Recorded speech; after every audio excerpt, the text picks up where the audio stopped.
Love is love on the Queer Family Podcast. Love is love. Welcome to the Queer Family Podcast, the show all about family, but with gay, as we like to say.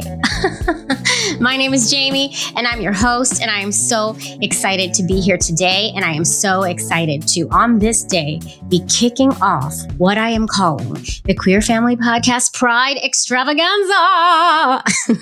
What is that? What is the Pride Extravaganza, you ask? I'll tell you. Don't you worry. I'm right here for you. The Pride Extravaganza is a pride celebration. As most of us know, June is right around. I think we all know June is right around the corner. And June, in many parts of the world, is Pride Month for us queer folks. And so I have decided for the entire month of June, I am going to push out double the episodes of Queer Family Goodness for you. So that means instead of one weekly episode on Mondays, you're going to be getting 2 weekly episodes, one on Monday and one on Thursday. And the guests I have lined up for you, they're so good, y'all. I can't even believe all of these folks said yes to this, but they did. And every single story is just going to give you all the feels and blow your mind and do all the things. Before I get into today's guest, who's going to kick it off for us, I have a question that I have to ask myself and answer because I've been asking all of the guests for the Pride Extravaganza a particular question. And I realized, well, shoot, if I'm making them answer this loaded question, then I guess I should answer it. So I'm going to start it off. The question is, what does pride mean to you? That's a hard question to just spring on someone because there's a lot in this, right? And so pride to me means having the freedom and having the courage to show up unapologetically as your true, authentic self every single day, every single moment of your life. And I truly believe to the bottom of my core that visibility matters. It matters so much. And if you have the ability to show up as your true, authentic self, meaning like for me, for instance, I live in New York City. I live in this bubble where being queer is fine. Having a queer family is fine. My life is not threatened by showing up as myself. If I have the ability, I feel a responsibility to show up even more in the hopes that those folks in other parts of the world who cannot show up as themselves, who can be killed for showing up as themselves, who can be ripped from their families for showing up as themselves. With me showing up, I work to normalize it. I work to let the rest of the world let them see we're out here, we're fighting the fight. And the more I show up, we create a movement, right? I feel like it's so important for myself to be visible and to show up, and also to show up for the children who might not see their true, authentic selves reflected in the world around them, who might be told that their true, authentic selves are wrong. The more we show up, the more we normalize ourselves. And my mission is still and always has been to highlight, uplift, normalize queer families, just so we can let the rest of the world know that we're just like them. We just work a lot harder to create our very beautiful families. The more we do this, we create a movement. Like, let's show up. If you can show up, show up. And anyway, that's a long-winded way of me explaining to you what pride means to me. And I've asked every single guest this month what that means. And their answers are just beautiful. And so let me talk to you about this guest who is coming in. And for the Queer Family Podcast Pride Extravaganza, every single guest that I've interviewed has used their platforms, has used their lives to be visible for the rest of the world to see, despite whatever might come their way for doing it. And they have shared their lives publicly, and they are making real change. Like, I could also title this extravaganza The Change Makers, because that's what they're doing. The more visible we are, the better this world becomes, right? And, as you all know, what I think, everybody's a little bit gay. So let's just bring it all out of everybody. Okay, let me explain to you let me tell you who our first guest is. If you don't know who this person is, you need to go start following him right now. This person has been normalizing and highlighting queer families for almost 20 years. Dana Rudolph, aka Mombian, and her wife Helen. Mombian is a blog that started when basically blogs began that highlights queer families. Dana and Helen came in to talk about like the beginnings of Mombian and how that all came about. I mean, I use Mombian as a resource all the time. If something happens in the news, I go to Mombian to see what Mombian has to say. So she's kind of like a superhero in my book. So she comes on to talk about Mombian, but also to talk about how they made their beautiful family. I mean, we're talking a little reciprocal IVF, as the lesbians like to do it in this here episode. And that's all I'm going to tell you about this story that is about to come up. I want you to hear it for yourself. It's really great. It's a really great interview. It's a really great story. And I love Dana and Helen. Before I roll that tape, I have to remind you that if you really, really, really, really enjoy this podcast, please go ahead and join me on Patreon. I have various tiers on my Patreon channel that start at just $2 a month. That's less than a cup of coffee. And you're going to get bonus content over there. So you're going to go to patreon.com/The Queer Family Podcast, find your tier and join. You can also get some The Queer Family Podcast merchandise at our merchandise store. It's at tpublic.com/The Queer Family Podcast. It is also on our website at thequeerfamilypodcast.com. So go find some merchandise. Represent. Pride is here. It is time to wear the rainbows, folks, or whatever you feel like wearing. You don't have to wear rainbows if you don't want to. I just particularly like them a lot. And make sure you're following us on all the socials. We are the Queer Family Podcast on Instagram, Facebook, TikTok, and YouTube. And on YouTube, all of these episodes, starting with the Queer Family Podcast Pride Extravaganza, are all in edited video form. So exactly what you're hearing in your ears right now, if you're listening to the podcast on audio, you can also watch on our YouTube channel. So go do that. Go subscribe. Start watching us too. So many ways to find us. That's all the business I have to talk about right now. I think it's time for us to roll this tape. Helen, Beulah, my beautiful assistants, please, darlings, roll this tape. Here come Dana and Helen. Queer Family Podcast, love is love. Hello. I have Dana and Helen. Dana is also AKA Mombian, who I'm sure you all know, and Dana's partner, Helen. Do you go by partner or wife? Oh, that's a long question, actually. I'm more comfortable with partner only because back we were married. We got together so long ago. I never thought I'd be married. Have the opportunity to be married. Mm-hmm. So I just have never gotten comfortable with wife, but that's appropriate. You know, we are married now. Yeah, I tend to say spouse instead of wife because I think it carries less baggage from society. So I'll often say spouse when I want to make a point that we're married. Oh, I like that. Actually, I like that. And I totally get you on the wife term. Like, I forced myself to start saying wife just because I realized I had like an issue with it. Oh, yeah. I try it sometimes. It still doesn't fit. It's like the pair of shoes. It doesn't fit. Depending on who I'm talking to, I might not use the word wife. Which is, this other form of censoring that I do for myself that I wish I didn't do, but I do. I agree. I tend to avoid wife, but spouse feels okay. So. But you can call us whatever. Well, the spouses, Dana and Helen, a.k.a. Mombian. Let's just jump right into the elevator pitch. So because I try to explain who people are and I don't do as good a job as you will yourselves. So I'm going to put my little 30-second timer up. I will never cut you off. Okay. You can just keep going. You can just do the whole interview for all I'm concerned. I'll keep the timer going. But to make it more fun, we put a little timer up. Okay. And I'm going to tell you when to start. On your mark, get set, go. I'm Dana. This is Helen. We've been together for 30 years as of next week. And started our family in the early aughts via reciprocal in vitro fertilization, my egg, her womb. I am a retired internet marketing executive. Helen is a retired engineer who used to make computer chips. I'm also the founder and publisher of Mombian, a blog for lesbian moms and other LGBTQ parents. Our son is now in college, and we're learning to be empty nesters. That was amazing. Good job. And you kept it at 30 seconds for the most part. You did? Good for you. Wow. A lot of people do practice, and I'm impressed. I'm impressed that you practice. 30 years. Congratulations. Thank you. Thank you. And happy anniversary. Thank you. Yeah. Of course, we've got a week left. We don't want to jinx it. Okay. You never know, right? You never know. Do you have plans for your 30th anniversary?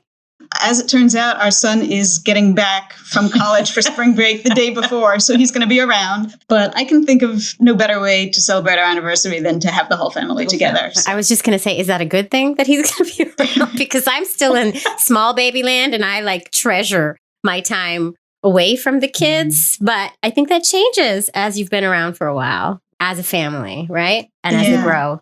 But we took our big trip last year, sort of an early celebration. So we did a Olivia trip to Iceland. Oh, nice. It was really nice. Yeah, and that was just the two of us. Yeah. So. Oh, that's nice. Okay, well, we're going to get into what it's like to have older kids and empty nest and all that stuff. But before we do that, I think we really need to dig into your family building journey. And first of all, I'd like to know, how did you two meet? I don't think you swiped right.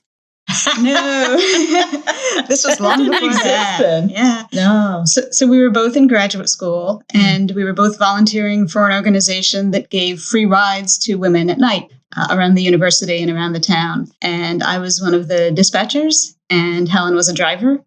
And as you do, you do, as I like to call it. So I would drive, and she would tell me where to go, and she's been telling me where to go ever since. I love it. Perfect. It's perfect. Yeah. And that's how you met? That's how we met. By being in her ears, basically. Pretty much. And volunteering at the same organization. Yeah. Oh my God, that's amazing. And was it kind of love at first sight? Was it a U-Haul situation? Were you living that gay life before you met? So many questions. I think the first time we technically met, I was dating someone else, and I had no idea what Helen's situation was, so I didn't even think of it, think about her as, a potential partner or anything. And then she calls me up one day out of the blue and asks if I want to go to a movie. I said yes. And like all through the movie, I wasn't sure if it was a date or if she was just looking for a friend. It's sometimes hard to tell. It's so hard. Especially, what year was this? Last century. I'm going for the date our son was born. No, but we met in 1993. Yeah. So, I mean, it was a very different time in regards to living out loud, right? And proud. Very different. Yeah, it was sort of an unusual thing. We never expected to get married. Sort of when we got together and we decided this was a good thing, we'd probably be together a while. I thought, we'll never have kids. We'll never be married. But, I'm happy with her and that will be our life. That will have to be enough. But instead, I am so grateful to the straight people of our nation too, who went along with letting us marry and being much more open. And it's been a wonderful change, in our lifetimes. Right. The acceptance and just to be ourselves. I'm just astounded, really, in retrospect. We have really come so far, even just from the 90s, right? Yeah. We still have a long way to go, but we have come so far. So back in 1992, were you both living the gay lifestyle, the queer lifestyle? Or was this the first, or was this new? Like, I'm digging in. I'm digging deep. That wasn't even like a thing back then. I know. Can we talk about that publication that used to come out, that paperback, that Lesbian Connection? Remember? Yes. Like, oh my God. It would come with this plain envelope, like with no return labels. Like you could, because people who lived in rural areas, who knows if the postman would, out you. Right. You had to be careful. It was like this mimeograph sheet. Maybe it was Xerox or something, but of 20 pages stapled together. I guess it would be called like a zine, what they call it in the interim. There would be a zine, right? That's such a lesbian thing, the zine. Oh, right. But before that, it was just a Xerox thing. And we'd look forward to it every month, what ads are there. And, there was like one or a couple places that were advertising for hotels that would specialize in lesbian clientele. Yeah. Oh, really? And so that was crazy. Yeah. I think we were also both in a university town, which is a little more friendly and liberal than many places. I think we were pretty much out, but there wasn't as vibrant a community as there might be today, for example. There was a community there and they were great and they were active, but it was very much a kind of smaller endeavor, I think. Oh, yeah. Right. So. Basically, like no return address in a nutshell. Like it was it was a little more on the DL. Oh, a lot more on the DL. Was it a U-Haul situation? No. It was a few. Well, it was a few months. Been a It was a couple few months months. So Okay, that's that's like close. 8 years in lesbian years. Come on. Yeah, I know. You It's took your real time. slow. Yeah. Slow burn. Okay. I love it. Okay. And then you didn't get married right away, or did you? No, we couldn't. Exactly. I yeah. didn't know if you did like a Commitment ceremony. commitment ceremony or something. No. I think we just kind of figured, all or nothing. If we can't actually get married, we'll just keep living our lives. Mm-hmm. Mm-hmm. And so when did family making come into the picture? Because I mean, Helen, you've already said that you weren't sure that kids were in the picture, and Well, but I'd wanted kids, and I'm 5 years older than Dana is. Mm-hmm. So I think my baby clock kind of timer went off early first. So I was the one who wanted kids initially. Mm-hmm. And Dana was like, I'm not sure that's in our picture. It's just, she was more career focused. I mean, I was pretty career focused too, but. sound like you were both pretty career focused, Yeah. which is amazing. So I think Helen's timer went off first, as she said, but I guess a couple of things. One is that your brother started his family and we got to see his son. And that was sort of my first kind of close encounter with a baby in a while. My family's pretty small. There just aren't that many cousins with young kids. So that was my first kind of encounter with a close person who had a child. Yeah. Mm-hmm. And so I started thinking about that. And then 9/11 happened. Mm-hmm. And I'd been working at World Financial Center, which is the big tall building right next to World Trade Center, until the Friday before the Tuesday of 9/11. And I had just switched to a new job at the company's New Jersey office. Oh my God. I was driving to work on Tuesday, listening to NPR. The radio cuts out. And that was because the radio tower was on top of World Trade Center.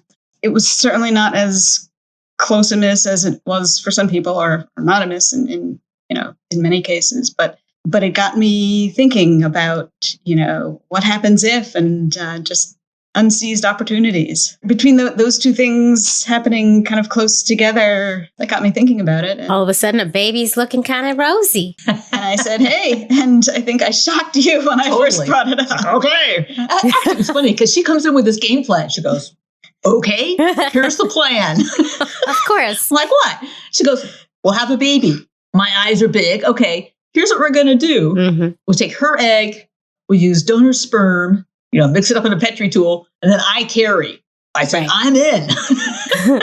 Now, did you know that this was actually a possibility? Yeah, we weren't the first, but I'm not sure there was even a term for it, or if there was, I don't think we knew what it was called. Because I know that the first case of it, the first time it happened, was in the 90s, the early 90s. It was early, right in the beginning. Yeah, we weren't the first. But our doctors were totally confused by it. Right. So we can't tell them, go through that. What happened? So I definitely remember, we looked for an LGBTQ friendly clinic, first of all, and we asked some questions, when we called them up. Wait, I want to pause there because a lot of times these clinics, they'll put up the queer couple on their website, which is, this is before websites were a huge thing anyway for every business. So right? But did you find their website first? And then what were the follow-up questions? Because how do you get to the real point of knowing if they really are truly inclusive? That's my big question. Yeah. Honestly, it's hard to remember now. I think we might have gotten the recommendation from our general practitioner who said that they've worked with other LGBTQ clients. I think the other thing is just walk in. You're going to give them the initial consultation is usually free anyways. Mm-hmm. You just check out the vibe. How do they react to you? Are they friendly or not? It doesn't take much to figure that out. And then turned out that when you go through all these medical procedures, the phlebotomist becomes very important. And there was a gay phlebotomist, and she would always come over to help us. Cool. She was very excited to see a gay couple. Because there's a lot of blood giving. There's a lot of blood being taken, especially when you're doing reciprocal. Both of you are doing blood work. Yeah. There's a lot of testing along the way. Yeah, actually, even before that, they treated it in some ways like I was just an egg donor. And so, part of the process was you must fill out this psychological evaluation. Mm-hmm. It was many pages of, do you realize that someone else will be carrying this and and all of this? I know her pretty well. It should work. And we decided this together. I'll be right next to her the whole time. Yeah. And then I had to actually sit down with a psychologist who took who took a look at it, and I explained what the situation was, and she was like, "Oh, you shouldn't have needed to do this." Well, at least she had the wherewithal to say that. Or yeah. Okay, so what was their reaction when you went to them and said, "Okay, so this is what we're doing"?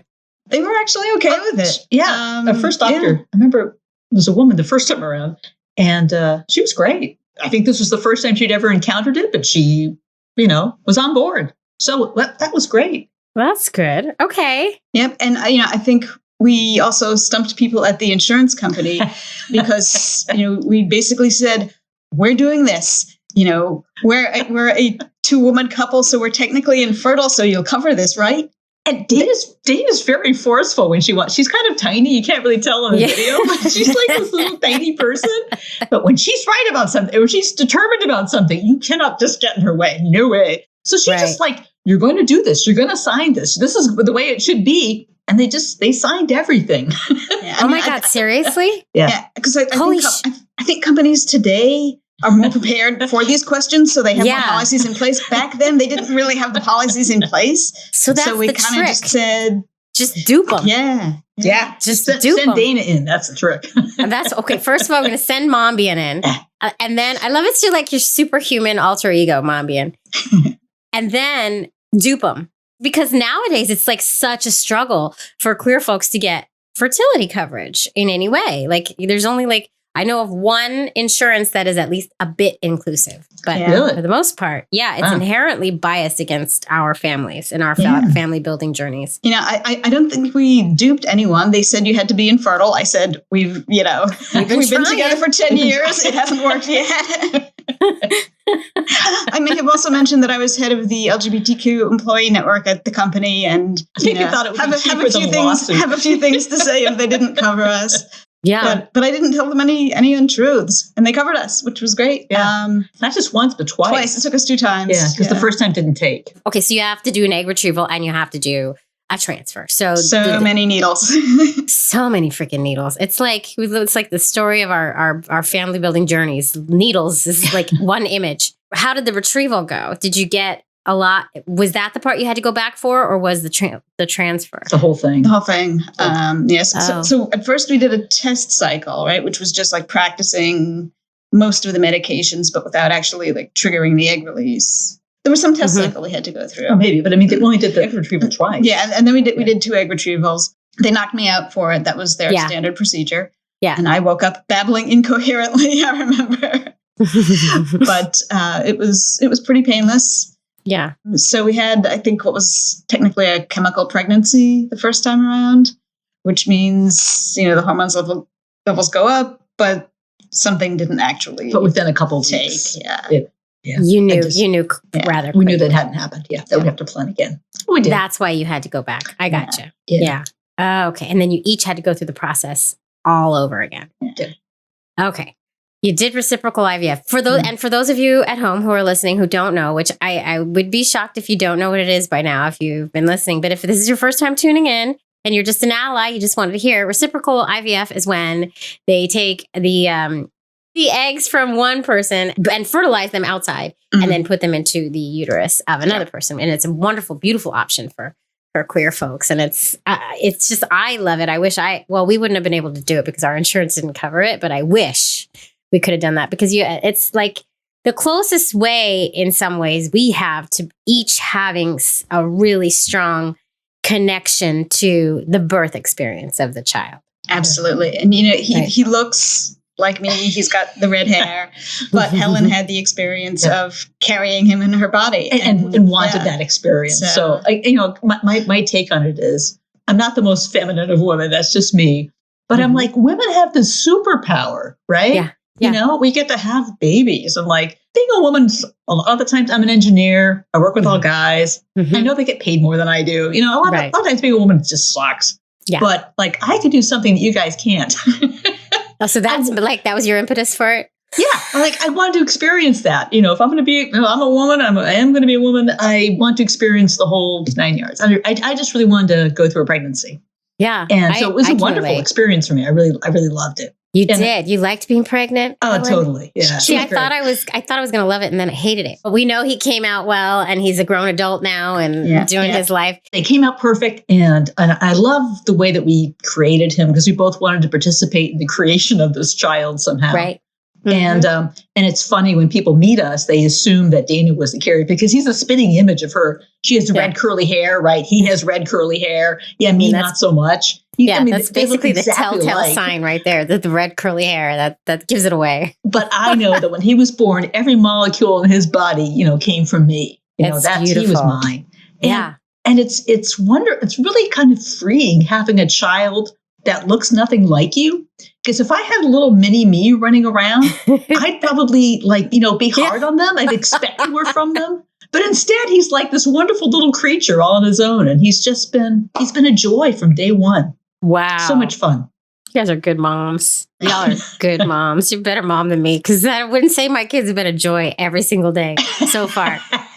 And they're 9 to 5. But we stopped at 1 because he came out well and we figured we wouldn't push our luck. You don't want to push it. Yeah, you would have wanted to. Mm-hmm. Before we move forward, the genetic tie is a big topic that comes up for our families. And a lot of times somebody has to make a tough choice to not have a genetic tie to the children. And some of us are fine with that. And some of us have a really hard time. Like for me, my wife gave birth to our first, and I had a really hard time with not being biologically connected to the child. Come to find out, it does not matter. But how did you all come to the decision you made with this reciprocal IVF? And did genetics matter? For me, it was less about the genetics and more just about wanting us both to kind of be a physical part of the process. And this was, as you said, kind of the only option open to us, but it really did let us both participate in that way. Mm-hmm. It's certainly not the best or only right way. It was right for us, but wouldn't necessarily, fit everyone. But I really appreciated that we both got to play our parts in this way. Yeah. And what about you, Helen? Because you knew you wanted to experience being pregnant and giving birth, and parenting, being a parent. So for me, it checked all the boxes. I was kind of worried if I wasn't connected to him genetically, how I'd feel. But actually, I think it's better. I mean, it just worked out for me. Right. Not only fine, but probably better. I'm just more comfortable because it's easier to see him for the person that he is, like the separate entity. And not I think it helps me be a better parent. I think I'd be a worse parent if it was like me. Yeah, right. Less baggage. Because your baggage is all tied up in his being, right? Yeah. And that comes with its own complications because we know we're messed up on the inside. and I've actually also heard that even though the egg was mine, that the carrier's body helps turn certain things on and off. Yeah. It's called epigenetics. Exactly. Look at me. Exactly. So she definitely played a part in the formation, in how everything came out. Yeah. And that's why I just absolutely love this path for our families because you both really do have, everybody does have a part in the child they get, but this is just such a beautiful scientific way and I just love it. Could we move on from science to law? Because that was the other big part of the journey. Oh, yes, please. Yes, please. So what year was this? And then let's do this. Sure. So this was in 2003. We were living in New Jersey at the time, which had civil unions, I think, maybe at that point, but we hadn't bothered. And certainly marriage was not an option.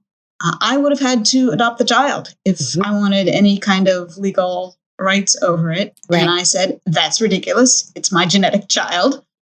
And so we found an LGBTQ friendly lawyer who was willing to work with us to petition the court for a pre-birth parentage order with the force of a court order. So it has the same legal weight as an adoption would.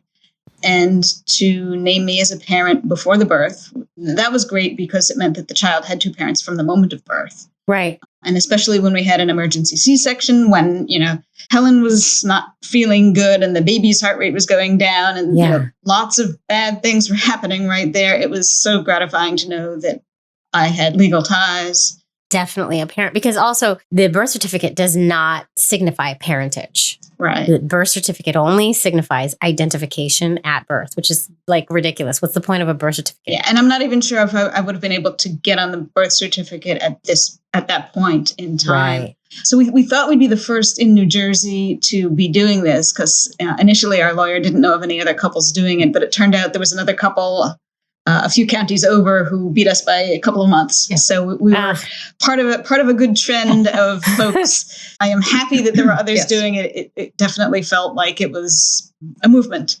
Yeah. To get us all recognized. Yeah. So that was great. Yeah. Actually. So you never did the second parent adoption? No, because we had a court order which had the same legal weight.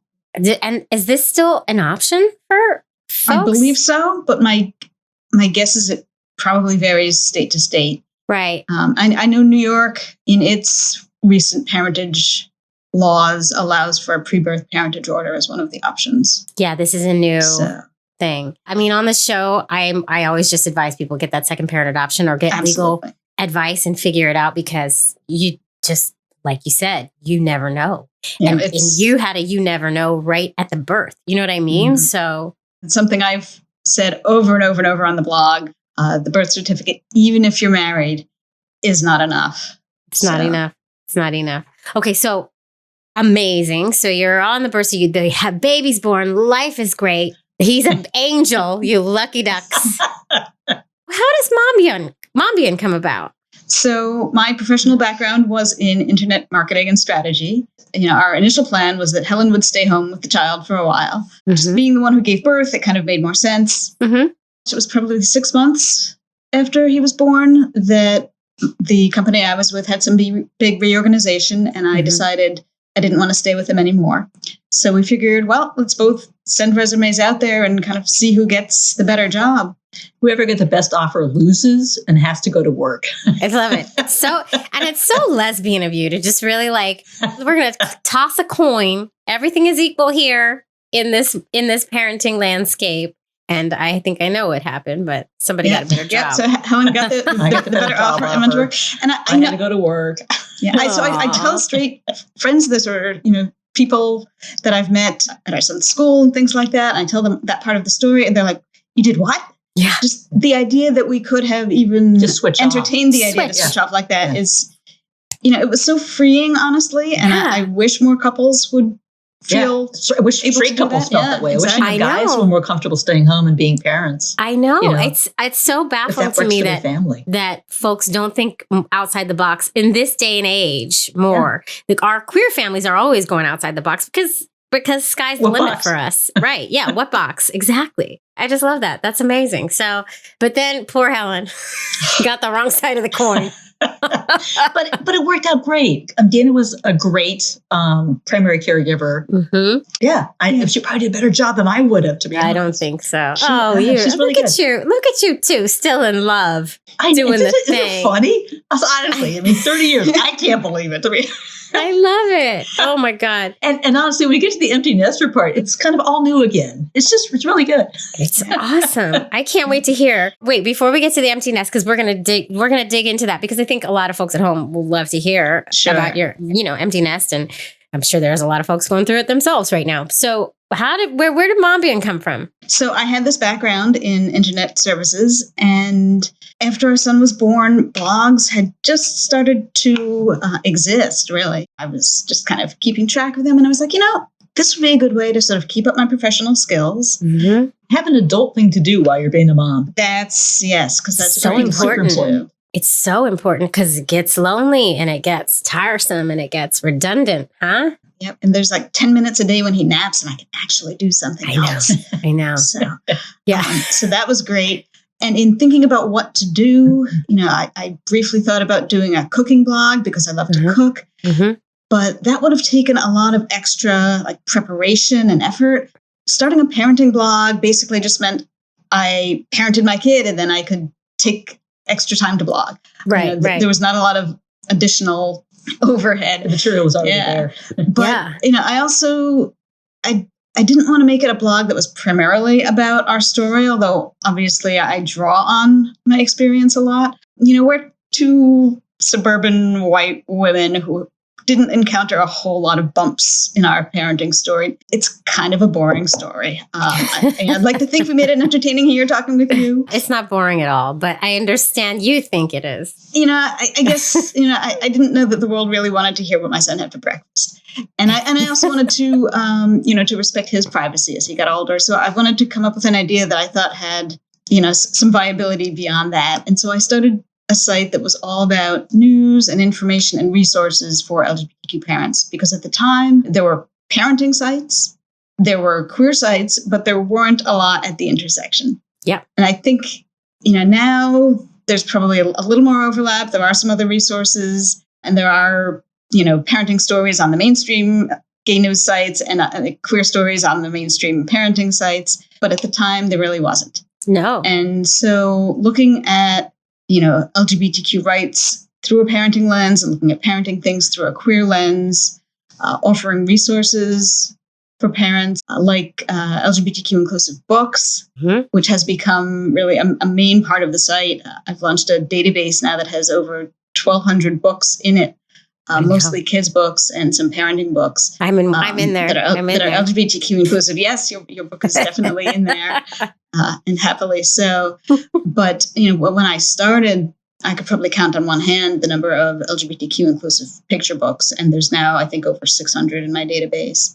Yeah, Mombian is like one of my go-to sites. If something happens in the news, I go see what Mombian has to say. There's been so much, so many ups and downs and so many stories of, even today, queer parents fighting for their rights to be parents in many states. So I think because I've focused on this for so long, I'd like to think I know the background. I can look at it with a parent's eye, but also kind of delve into some of the, the legal ins and outs. I'm not a lawyer, but I've just written about a lot of this for a while. So, yes. So for like 20 years, she's been tracking, in what state you can get married, or what state you can have, adopt a kid, and just the huge transition that we've seen in this time frame. So it's been a great work for you. Yeah. You said 20 years. It's going to be 18 years this June. Did I round up? Just it's really impressive, and it's just a well-known resource and a much-needed resource. Still, today, there's not enough of resources like yours out there. Thank you. I appreciate that. I'd like to think it's still relevant and useful again, because it's really my sole focus. I don't typically write about broader LGBTQ issues, except when they touch on something related to our families. Can you tell us all some stuff that Mombian is up to lately? Like, what's going on with Mombian? Sure. One very exciting thing is that this June 1st will be the 18th LGBTQ Families Day. The 18th? Yes. It was an event I started. It actually started as blogging for LGBTQ Families Day, back when blogging was the primary form of social media. And it was a time for bloggers, both LGBTQ and straight cis allies, to come together in support of LGBTQ families and post about us on the same day. And I would collect a list of all the posts and promote that. It then evolved into a hashtag day, a hashtag celebration of LGBTQ Families Day, to get people from all social media to participate. And lately, people have just been referring to it as LGBTQ Families Day. So like when Connecticut passed its big LGBTQ inclusive parentage legislation a couple of years ago, when they were doing the signing ceremony, happened to be on June 1st. And I was honored that one of the lawyers who had helped push the legislation said, "I'm glad to be standing here on LGBTQ Families Day to sign this legislation." Oh, wow. Look what you started. Yeah. I mean, I've participated for the past 3 years, I think. Yeah. It's a thing. Corinne Jean-Pierre, who's the White House press secretary and also a queer mom, she tweeted out something last year. So we've had some amazing participation, and I'm hoping that folks participate again this year, both on social media and celebrating in your community, however you want. It's a day that I may have started, but I don't feel any particular sense of ownership if people feel like they want to run with it in any direction, just to celebrate and support our families. So. And it's a great way to kick off Pride Month with a focus on families, I think, and on the different ways we can form families. Yeah. And with Pride around the corner, What should folks do to participate? I guess the best thing is just to be out on social media and use the hashtag LGBTQ Families Day hashtag. And, if you want to celebrate in your community in any way, that would be great. Mm-hmm. It would be wonderful if you would then, share some photos or some little notes about your celebration on social media, just so that others can know that you're celebrating and know that you're a part of this. Mm-hmm. If you can't think of anything to share, there could be a photo of your family or just some words of support, a little anecdote about your family story. I love it. Just to let people know that you're out there, and whether you're an LGBTQ person celebrating LGBTQ families or a straight cis ally wanting to support us, we welcome you. And We welcome it. Yeah. And representation matters. Yeah. Representation matters and normalization matters. So let's get out there. Let's get out there and be loud and proud. I shared pictures of my family the last time, so maybe I'll try to think of something else this year. I got to get my mind going. Well, we're definitely taking part, and everybody else better too. Wonderful. I look forward to seeing them and sharing them, looking at all our beautiful, wonderful families. And I love it. So let's delve into this empty nest thing. So everything goes great. Parenting is great. You raise a well-adjusted, sensitive, healthy, masculinity-filled child. I'm just assuming. And then where are we now? What happens? He got into college, and Yay! Yes. Yay! We kind of decided we'd had enough years of working formally for a company. And so we decided to retire. Ran the numbers. We said, we can do this. So we did that. Nice.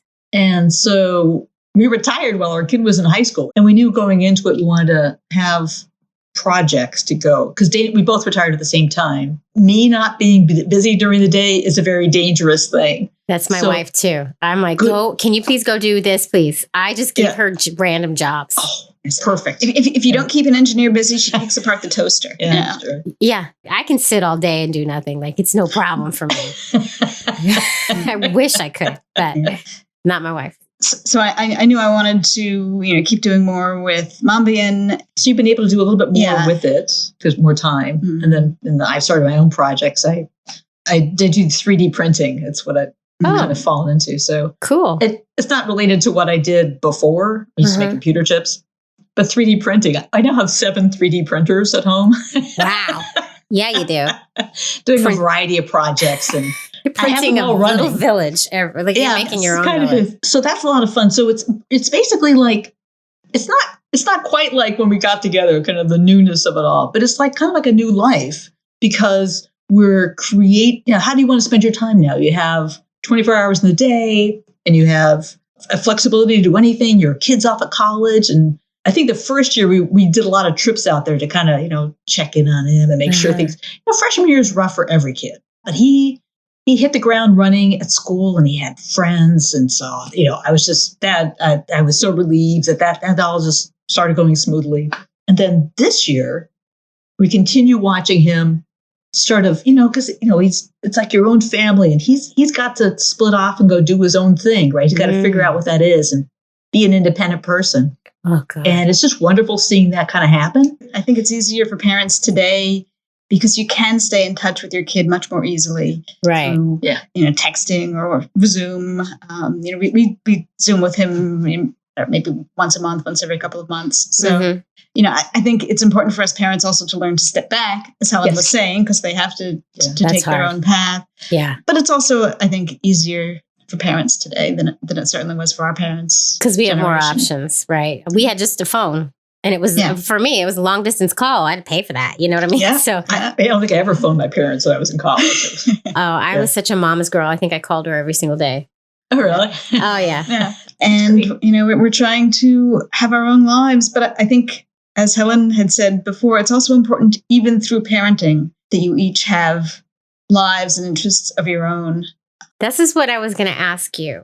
You hear all these married couples who their kids leave, and then they realize, oh no, we don't have anything in common anymore, and we let the relationship fly by the wayside.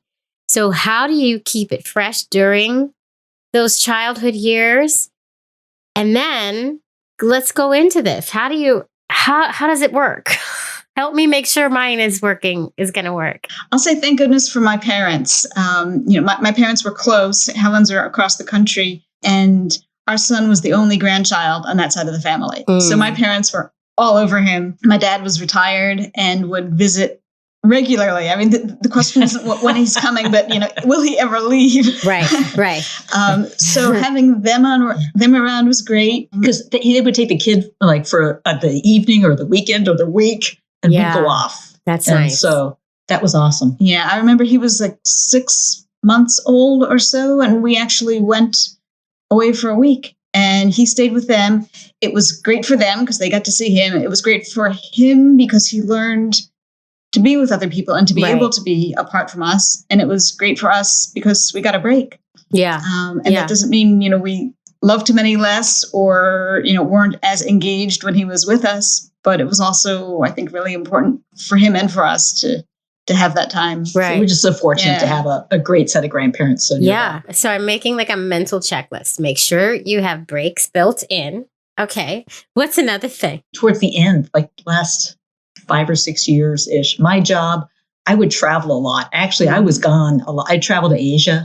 Oh, wow. Because of tours. Yeah. So Dana and Jordan actually spent a lot of time together. I was kind of the odd person out when I came home. But, we do a lot of board games. That's worked for us. Yeah. And, and you were always very engaged when you were here. It wasn't like you would come home and just, sleep or do more work. I think even though you traveled a lot, you always made a point to be present when you were here. So I think that definitely helps. So make sure you stay present. But how'd you keep this spark alive? Because you seem to still have a spark. We had some great hints there. I don't know. I think we chose right in the first place. Yeah. We just love being with each other. I don't know. Well, okay, I love being with you. I'll say it that way. We just have a gas together, you know. But we also have our own separate interests. We're not relying on each other for entertainment all the time. I think it's a good balance. Okay, so I'm hearing. So that's what I'm hearing. I'm hearing make breaks so you have time together. Be present when you are together. Enjoy your time together and pick the right person.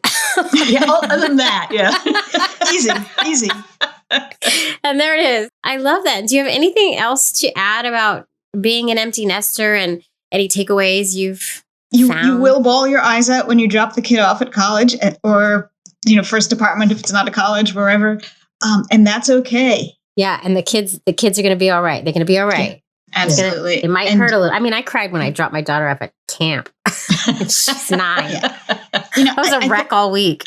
I think that first day of whether it's your nursery school or kindergarten is rough. But you got to trust that your kid is prepared and knows what they're doing. And even if they don't, kind of be willing to give them the space to learn that. Wise words. And the kids are going to be all right. And our families they rock and they're very intentional. And it has been really just an honor to talk to you two and hear your story. I don't think we hear enough of your story, Mombian, nowadays. So it's nice to get a little behind the scenes. Thank you. It's certainly something I've written about a little bit, but I'm certainly here to be a resource. If anyone has questions, they can reach out on my blog or find me on social media. Yeah. Where can everybody find you? So Mombian.com is the blog. And I'm also Mombian on Insta and Twitter and Facebook. That's where I hang. And it'll be in the show notes as well. So everybody can check there. And Helen, do you want people to reach out to you and find you? No, they can ask her. They'll find me. Okay. Yeah, it's been really just such a pleasure. And this relationship is ongoing. And I feel honored to know you.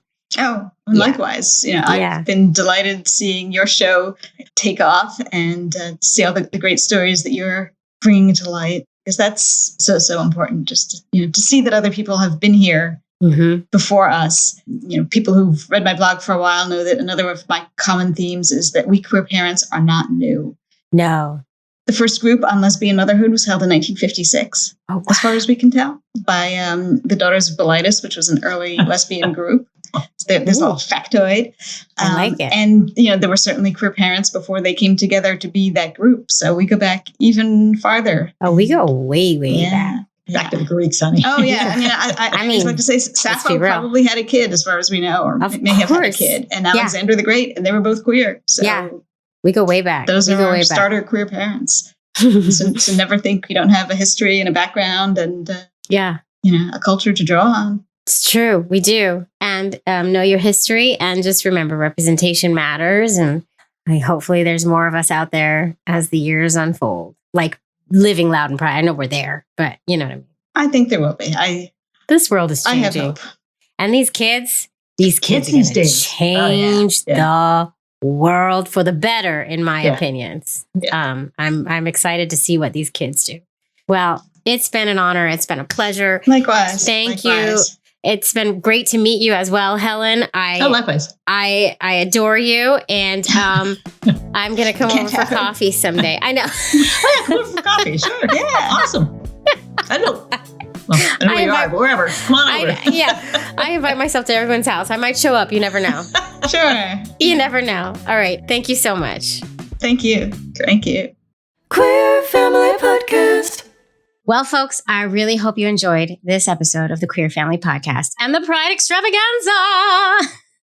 I have to say it like that every time, or it just doesn't count. I can't stop it now. I've created something, and that's the way it goes.